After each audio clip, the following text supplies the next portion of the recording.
Saudi budget airline की नई मंजिल अब पाकिस्तान भी, मगर कब से, आइए आपको बताते हैं।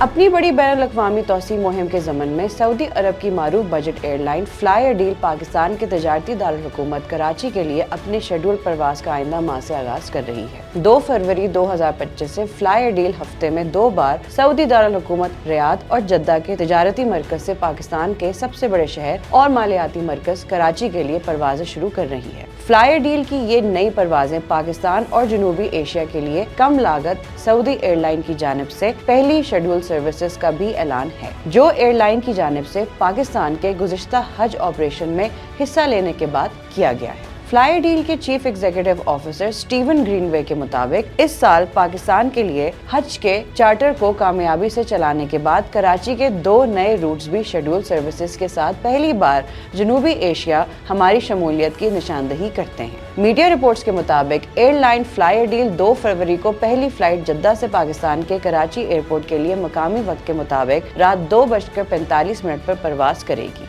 BBC के मुताबिक फ्लाई ए डील हफ्ते में 2 दिन कराची और 2 दिन लाहौर से जद्दा और रियाद के लिए अपनी सर्विसेज फराहम करेगी। चूँकि फ्लाई ए डील कम लागत वाली बजट एयरलाइन शुमार की जाती है, लिहाजा सार्फिन के नुक्ता नगाह से देखा जाए तो माहिरीन को उम्मीद है कि एक नए एयरलाइन के ऑपरेशन के बाद मुसाबिकत की वजह से हवाई सफर निस्बतन सस्ता होने का इम्कान है। मज़ीद अपडेट्स के लिए देखते रहिए vnews.pk।